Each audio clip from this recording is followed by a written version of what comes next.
ഇതിപ്പോൾ നമ്മൾ കാണുന്നതാണ്. ഇപ്പോൾ രാവിലെ മുതൽ പല ഭാഗങ്ങളിൽ നിന്നായി ആളുകൾ വരുന്നു, അവരുടെ പ്രവർത്തകർ ആവശ്യത്തോടു കൂടി പല സ്ഥലങ്ങളിലായി പ്രചരണം നടത്തുന്നു, പിന്നീട് ഒരുമിച്ച് ഒന്നായി കൊട്ടിക്കലാശം നടക്കുന്ന സ്ഥലത്തേക്ക് വരുന്നു. നമ്മൾ പല ഉപതെരഞ്ഞെടുപ്പുകളും കണ്ടിട്ടുണ്ട്. ഈ രാഷ്ട്രീയ കേരളത്തെ സംബന്ധിച്ചിടത്തോളം എത്രത്തോളം നിർണായകമാണ് അല്ലെങ്കിൽ എത്രത്തോളം പ്രധാനപ്പെട്ടതാണ് ഈ ഉപതെരഞ്ഞെടുപ്പ്?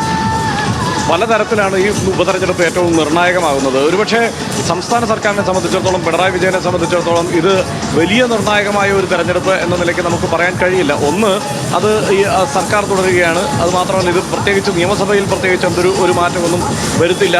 അതുകൊണ്ട് തന്നെ അതത്ര നിർണായകമാകില്ല എന്ന് നമ്മൾ കരുതി. പക്ഷേ പി വി അൻവർ നേരിട്ട് പിണറായി വിജയനോട് ഏറ്റുമുട്ടി തന്നെയാണ് പുറത്തു വരുന്നത്. അങ്ങനെയാണ് രാജിവെച്ച് പുറത്തു വരുന്നത്. അതുകൊണ്ട് തന്നെ പി വി അൻവർ എന്നുള്ളതൊരു ഫാക്ടറായി അവസാന ഘട്ടം, ഇപ്പോൾ ആദ്യഘട്ടത്തിൽ അങ്ങനെ പി വി അൻവർ ഒരു വലിയ ഫാക്ടറായി വരുമെന്ന് ആരും പ്രതീക്ഷിച്ചില്ല. പക്ഷേ അവസാന ഘട്ടം എത്തുമ്പോഴേക്കും പി വി അൻവറിൻ്റെ വോട്ടുകൾ എവിടേക്ക് മാറുന്നു, അതിനനുസരിച്ച് ഫലം ഉണ്ടാകും. ഈ തെരഞ്ഞെടുപ്പ് ഫലത്തെ സ്വാധീനിക്കുന്ന തലത്തിൽ പി വി അൻവറിൻ്റെ വോട്ട് പ്രധാനമാകും എന്ന് വരുമ്പോൾ സ്വാഭാവികമായും അത് ഈ സർക്കാരിനെയും പിണറായി വിജയനെയും ഒക്കെ തന്നെ ബാധിക്കുന്ന തരത്തിലേക്ക് അതിൻ്റെ ആ വോട്ട് ടേൺ മാറുമോ എന്നുള്ള ആശങ്കയിലോ സംശയത്തിലോ ഒക്കെയാണ് ഇവിടെയുള്ള ഇടതുമുന്നണി പ്രവർത്തകർ. അതേസമയം യു ഡി എഫിൻ്റെ ഭാഗത്തും ഇത് തന്നെയാണ്. അൻവർ തന്നെ ഫാക്ടറാവുന്നു. ആദ്യഘട്ടത്തിൽ അൻവറിനെ നിസ്സാരമായി തള്ളി വി ഡി സതീശൻ ഏകപക്ഷീയമായി. സംഘടനയിൽ മിക്കവാറും എല്ലാവരും തന്നെ ഒരുമിച്ച് പി വി അൻവറിനെ ഉൾക്കൊള്ളണമെന്നുള്ള സമീപനം സ്വീകരിക്കുമ്പോൾ വേണ്ട എന്ന നിലപാട് വി ഡി സതീശൻ്റെ നേതൃത്വത്തിലാണ് സ്വീകരിക്കുന്നത്. അതിനുശേഷമായിക്കോട്ടെ ലീഗ് അതായത് മുന്നണിക്കുള്ളിൽ ലീഗ് ഒരു സമവായത്തിൻ്റെ സാഹചര്യം തേടുകയും അങ്ങനെ മുന്നണിയിലേക്ക് ഒരു അസോസിയേറ്റ് മെമ്പർ എന്നുള്ള നിലയ്ക്ക് മുന്നണിയിലേക്ക് കൊണ്ടുവരാനുള്ള ഒരു ശ്രമം ലീഗിൻ്റെ നേതൃത്വത്തിൽ നിന്നുണ്ടാകുന്നു. പക്ഷെ അതിനെയും ചെറുക്കുകയാണ് വി ഡി സതീശൻ ചെയ്തത്. അതായത് വി ഡി സതീശനെ സംബന്ധിച്ച് ഈ തെരഞ്ഞെടുപ്പ് ഏറ്റവും നിർണായകമാണ്. ഈ തെരഞ്ഞെടുപ്പിൽ ഒരു വിജയമാണെങ്കിൽ വി ഡി സതീശനെ സംബന്ധിച്ചിടത്തോളം മുന്നണിയിൽ വലിയ അപ്രമാദിത്വത്തിലേക്ക് വി ഡി സതീശൻ എത്തും. അതല്ല, പരാജയമാണെങ്കിൽ വലിയ ആക്രമണം വി ഡി സതീശൻ നേരിടേണ്ടി വരും. വി ഡി സതീശൻ ഒപ്പമുള്ള ഷാഫി പറമ്പിലും ഒപ്പമുള്ള മറ്റ് നേതാക്കളും ഒക്കെ ആ നിലയ്ക്കുള്ള വലിയ എതിർപ്പ് നേരിടേണ്ടി വരും. സംഘടനയ്ക്കുള്ളിൽ തന്നെ അടുത്ത 2026 തെരഞ്ഞെടുപ്പിനെ നയിക്കേണ്ടത് വി ഡി സതീശനാണോ എന്ന് നിർണ്ണയിക്കുന്ന തരത്തിലേക്ക് ഈ തെരഞ്ഞെടുപ്പിൻ്റെ ഫലം മാറും എന്നതാണ് മറ്റൊരു പ്രധാനപ്പെട്ട കാര്യം. പക്ഷേ ബി ജെ പിയെ സംബന്ധിച്ചിടത്തോളം അങ്ങനെ ഒരു പ്രശ്നം ഇവിടെയില്ല. അവർക്ക് ഉള്ള വോട്ട് അവർ മടിച്ചാണ് തെരഞ്ഞെടുപ്പ് രംഗത്തേക്ക് വന്നത്. ഉള്ള വോട്ട് ഷെയർ നിലനിർത്തുക എന്നതാണ് ആദ്യഘട്ടത്തിൽ ആലോചിച്ചതെങ്കിൽ മറ്റൊരു പ്രധാനപ്പെട്ട കാര്യം ഇവിടെ രാജീവ് ചന്ദ്രശേഖർ ബി ജെ പിയുടെ സംസ്ഥാന പ്രസിഡന്റായി വന്നതിന് ശേഷം നടക്കുന്ന ആദ്യത്തെ തെരഞ്ഞെടുപ്പ് എന്ന നിലയ്ക്ക് ഈ ഉപതെരഞ്ഞെടുപ്പിൽ അവർ നേടുന്ന സീറ്റ് വോട്ട് എന്നുള്ളത് രാജീവ് ചന്ദ്രശേഖറിൻ്റെ ഒരു ശേഷിയെ തെളിയിക്കുന്നത് കൂടിയാകുമെന്ന് ബി ജെ പി നേതൃത്വം വിലയിരുത്തുന്നു.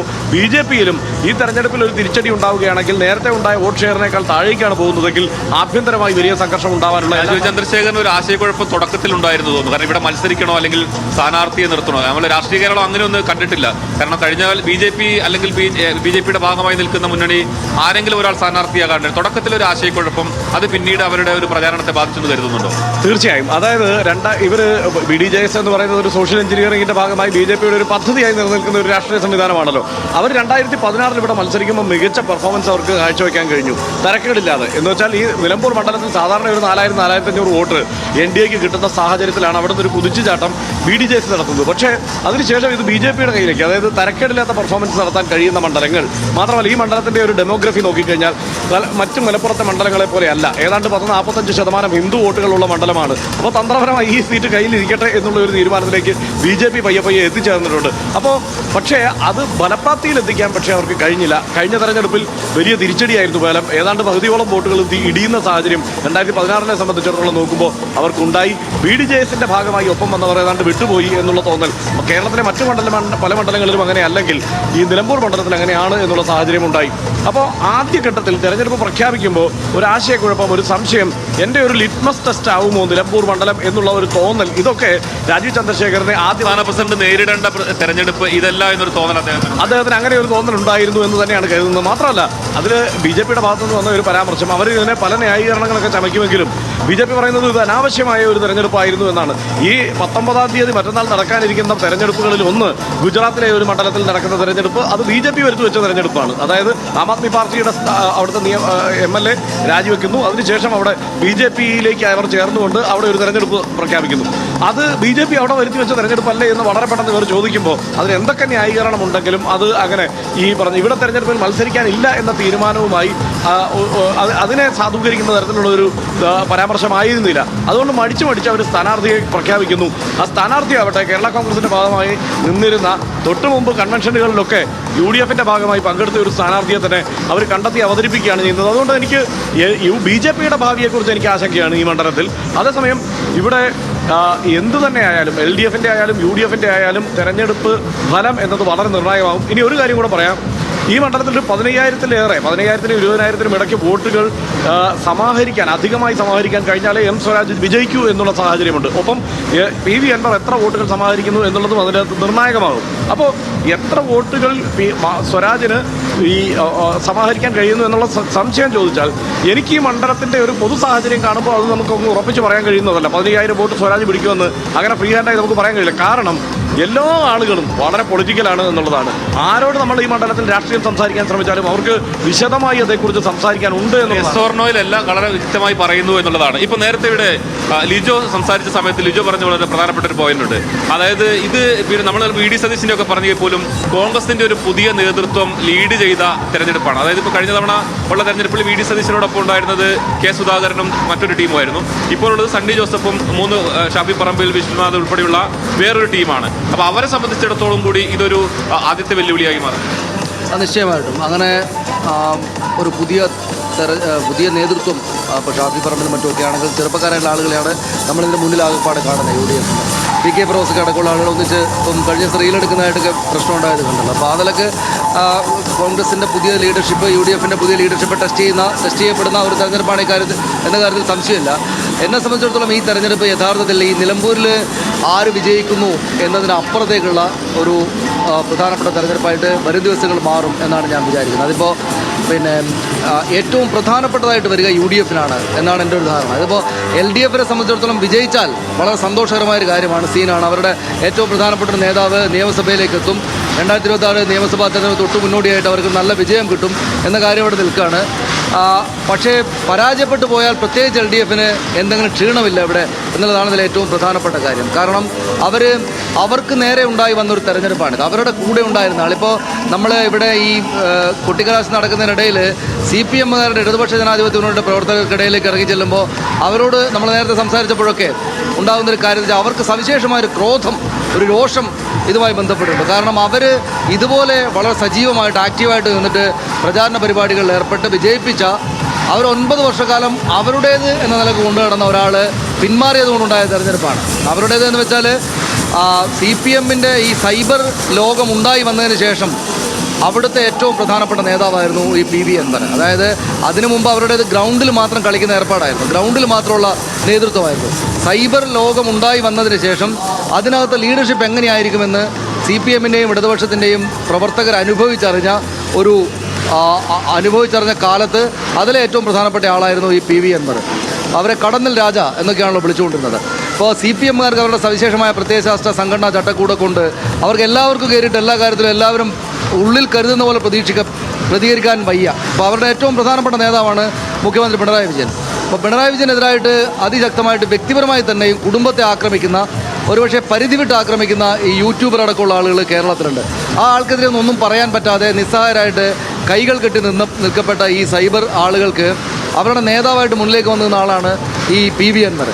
ആ PV അൻവറിന് സവിശേഷമായിട്ട് ഇഷ്ടംപോലെ വലിയ സ്നേഹമാണ് ഇവർ ആകപ്പാടെയും കൊടുത്തത്. അപ്പോൾ നമ്മളോട് നേരത്തെ സംസാരിച്ചല്ലോ, അദ്ദേഹത്താകെ അരിവാൾ ചുറ്റിക ചിഹ്നം വെച്ച ഒരാൾ. അപ്പോൾ അയാളൊക്കെ പറയുന്നത്, ഞാൻ കഴിഞ്ഞ തെരഞ്ഞെടുപ്പിൽ ഇതേ കാര്യം എൻ്റെ ശരീരം PV അൻവറിൻ്റെ തെരഞ്ഞെടുപ്പ് ചുവരാക്കി മാറ്റിയ ആളാണ് ഞാൻ, പക്ഷേ അയാൾ വഞ്ചിച്ചു പോയി. അപ്പോൾ ഈ ഒരു ക്രോധം, രോഷം എന്നത് പ്രകടിപ്പിക്കാനുള്ളൊരു അവസരം എന്നതാണ് CPMകാരെയും ഇടതുപക്ഷ ജനാധിപത്യ മുന്നണിയെയും സംബന്ധിച്ചിടത്തോളം ഈ തെരഞ്ഞെടുപ്പ്. UDFിനെ സംബന്ധിച്ചിടത്തോളമാണ് യഥാർത്ഥത്തിൽ ഇത് അവരുടെ മുന്നോട്ട് പോക്കിൻ്റെ ടെസ്റ്റിംഗ് മാറുക. അതായത് അവർ അതിരുവിട്ടും പിടിവിട്ടും ചില നിലപാടുകളും തീരുമാനങ്ങളും എടുത്തിട്ടുണ്ട്. അതിൽ ഏറ്റവും പ്രധാനപ്പെട്ടത് രാഷ്ട്രീയക്കാരിൽ ഇനി അങ്ങോട്ട് ചർച്ച ചെയ്യാൻ പോകുന്നത് ഈ ജമാഅത്തെ ഇസ്ലാമിയായിട്ടുള്ള ബന്ധമാണ്. അത് വെൽഫെയർ പാർട്ടി എപ്പോഴും അവരുടെ കൂടെ ഉണ്ടായിരുന്നു. വെൽഫെയർ പാർട്ടി ഈ 9 വർഷക്കാലം CPM ഭരിക്കുമ്പോൾ എന്തായാലും അവരുടെ കൂടെ ആയിരുന്നില്ല, പ്രതിപക്ഷത്തിൻ്റെ കൂടെ തന്നെയായിരുന്നു. കോൺഗ്രസോടൊപ്പമാണ്, കോൺഗ്രസ് ഉയർത്തുന്ന ആവശ്യങ്ങളാണ് അവർ ഉന്നയിച്ചുകൊണ്ടിരുന്നത്. പക്ഷേ അത് പ്രകടമായിട്ടൊരു പ്രസ്താവനയിലൂടെ, അതായത് ജമാഅത്തെ ഇസ്ലാമിക്ക് മതരാഷ്ട്രവാദമില്ല എന്നത് ഉപ്പിനകത്ത് ഉപ്പുരസമില്ല എന്നതുപോലെ പിടിവിട്ടൊരു പ്രയോഗമാണത്. അതായത് ജമാഅത്തെ ഇസ്ലാമി എന്ന് പറയുന്ന സംഘടനയുടെ അടിസ്ഥാനം നമുക്കറിയാവുന്ന പോലെ ഈ മതരാഷ്ട്രവാദമാണ്. അതില്ല എന്ന് ജമാഅത്തെ ഇസ്ലാമിയുടെ നേതാക്കൾ പറഞ്ഞിട്ടില്ല ഇതുവരെ, പക്ഷേ വി.ഡി. സതീശൻ പറഞ്ഞു. അപ്പോൾ ഒരു അതിരുവിട്ടുള്ള ഒരു പ്രസ്താവനയാണ്, അല്ലെങ്കിൽ ഒരു നൂൽപ്പാലത്തിന്മേലുള്ള ഒരു ബാലൻസ് വിട്ടുള്ള യാത്രയാണ് അത് അദ്ദേഹം ചെയ്തു.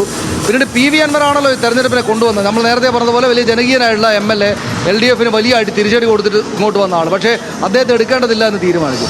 അത് ലീഗ് അടക്കമുള്ള ആളുകൾ അതിനുവേണ്ടി ശ്രമിച്ചുകൊണ്ടിരിക്കുന്നതിനിടയിലാണ് കാര്യങ്ങൾ എല്ലാവർക്കും അറിയാവുന്നതാണ്.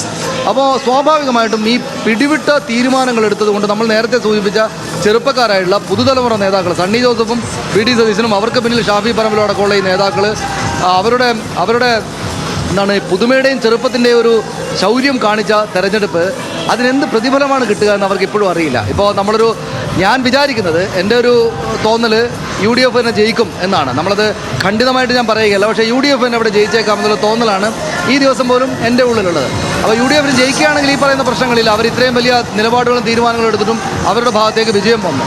പക്ഷേ അവർ പരാജയപ്പെട്ടു പോവുകയാണെങ്കിൽ അത് വലിയ ചർച്ചകൾക്കാണല്ലോ ഇനി അങ്ങോട്ടുള്ള ദിവസങ്ങളിൽ ആക്കമുണ്ടാക്കുക. ഇനിയുള്ള ചർച്ചകൾ വളരെ വലിയ ചർച്ചകളായിരിക്കും. പരാജയപ്പെടുക മാത്രമല്ല, അവർ മനസ്സിൽ കണക്ക് കൂട്ടിയില്ല. ഇന്നിപ്പോൾ ഏറ്റവും കൂടുതൽ PK കുഞ്ഞാലിക്കുട്ടിയാണ് ഒരു നമ്പർ പറഞ്ഞിരിക്കുന്നത്. ഇന്ന് PK കുഞ്ഞാലിക്കുട്ടി വാർത്താസമ്മേളനത്തിൽ പറഞ്ഞത് 15,000-ലധികം വോട്ടിൻ്റെ ഭൂരിപക്ഷത്തിൽ ഞങ്ങൾ ജയിക്കുമെന്നാണ്.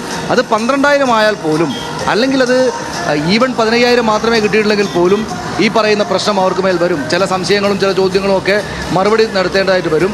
അത് മാത്രമല്ല, നമ്മുടെ നാട്ടിൽ ഈ ഹിന്ദുത്വ രാഷ്ട്രീയം രാജ്യമാകെ ഭരിക്കുകയും കേരളത്തിലും കൂടെ BJP ശക്തമായിട്ട് വരികയും അവരുടെ വോട്ട് ശതമാനമൊക്കെ കൂട്ടിയിരിക്കുന്ന സമയത്ത് ഈ ന്യൂനപക്ഷ വർഗീയതയുടെ ഒരു സംഘടനാ രൂപം ഈ പറയുന്ന നാട്ടിൽ വലിയ കുഴപ്പങ്ങളൊന്നും ഈ സംഘടനയായിട്ട് ഉണ്ടാക്കിയിട്ടില്ലെങ്കിലും അതിന് ഉള്ള പ്രത്യയശാസ്ത്രം ഉണ്ട് എന്ന് പറയുന്ന ഇടത് വലത് രാഷ്ട്രീയക്കാരും ബുദ്ധിജീവികളൊക്കെ പറയുന്ന ഈ ജമാഅത്തെ ഇസ്ലാമിയോട് ഇങ്ങനെയൊരു നിലപാടെടുത്ത ഇതിന് ശേഷമുള്ള തെരഞ്ഞെടുപ്പിൽ ഇനി അങ്ങോട്ട് 2026 നിയമസഭാ തെരഞ്ഞെടുപ്പിലാണെങ്കിലും അത് തന്നെയായിരിക്കും പ്രധാനപ്പെട്ട ചർച്ച. അപ്പോൾ സ്വാഭാവികമായിട്ടും അത് സംബന്ധിച്ച് ചെറിയ മട്ടിൽ ഭൂരിപക്ഷത്തിൻ്റെ കുറവുണ്ടായാൽ പോലും അതിനുള്ള മറുപടി അവർക്ക് പറയേണ്ടതായിട്ട് വരും. BJPയുടെ കാര്യം നമുക്ക് പിന്നെ പറയേണ്ടതില്ല, അവർ മത്സരിക്കാനൊന്നും പോയിട്ടില്ല. നമ്മളിപ്പോൾ ഇവിടെ നിന്ന് കാണുമ്പോൾ ഈ ഉയരത്തിൽ നിന്ന് താഴേക്ക് നോക്കുമ്പോൾ ഈ 3 പ്രധാനപ്പെട്ട കക്ഷികളും വലിയ പ്രചാരണ പരിപാടികൾ ആവേശവും നടത്തിക്കൊണ്ടിരിക്കുകയാണ്. ഞാൻ വിചാരിക്കുന്നത്, ഞാൻ തുടക്കം മുതൽ എൻ്റെ പോയിൻ്റ് അതായിരുന്നു, ഞാൻ വിചാരിക്കുന്നത് ഇതിനകത്ത് ഏറ്റവും റിലാക്സ്ഡ് ആയിട്ട് പെർഫോം ചെയ്യുന്ന ആളുകൾ ഈ LDF-കാരാണ്, ഇടതുപക്ഷ ജനാധിപത്യത്തിൻ്റെ പ്രവർത്തകരാണ്. അവർ 20 വർഷത്തിന് ശേഷം അവരുടെ തെരഞ്ഞെടുപ്പ് അവരുടെ ചിഹ്നത്തിൽ തന്നെ മത്സരിക്കുകയാണ്. അവർക്ക് അവരുടെ രോഷപ്രകടനത്തിലുള്ള വേദിയാണിത്. അവർ PV അൻവർ എത്ര കുറഞ്ഞ വോട്ട് സമാഹരിക്കുന്നോ അത്രയ്ക്ക് സന്തോഷകരമാണ് അവർക്ക് കാര്യം. ഇതിലെ പരാജയം നാളെ ഉണ്ടായാൽ M സ്വരാജിന് പ്രത്യേകിച്ച് ക്ഷീണമൊന്നും ഉണ്ടാകാൻ പോകുന്നില്ല. പിന്നീട് അവർക്ക് അദ്ദേഹത്തെ വീണ്ടും പ്ലേസ് ചെയ്യാനുള്ള ഒരു കരുത്ത് അദ്ദേഹത്തിന് കൂടുതൽ കിട്ടുകയാണ് ചെയ്യുക. എന്നാൽ UDF-ന് ജയിച്ചാലും ഒരല്പം വോട്ട് കുറഞ്ഞാൽ പോലും കുറേ ആളുകൾക്ക് മറുപടി കൊടുക്കേണ്ടതുണ്ട്. ഈ പറഞ്ഞ നമ്മൾ പുതിയ തലമുറ നേതൃത്വം ഏറ്റെടുത്തതിൽ അവർ ടെസ്റ്റ് ചെയ്യപ്പെടുന്ന ഒരു പ്രധാനപ്പെട്ട തെരഞ്ഞെടുപ്പ് കൂടിയാണ് ഇവിടെ നടക്കുന്നത്. എന്ന് മാത്രമല്ല, ഭാവിയിലേക്കുള്ള കുറേയേറെ തെരഞ്ഞെടുപ്പുകളിലെ പ്രധാനപ്പെട്ട പോയിന്റ്സ് ഇവിടെ നിന്നാണ് ഉണ്ടായി വരിക. ഈ ജമാഅത്തെ ഇസ്ലാമി ബന്ധം പോലുള്ളവയെന്ന് ഞാൻ വിചാരിക്കുന്നു.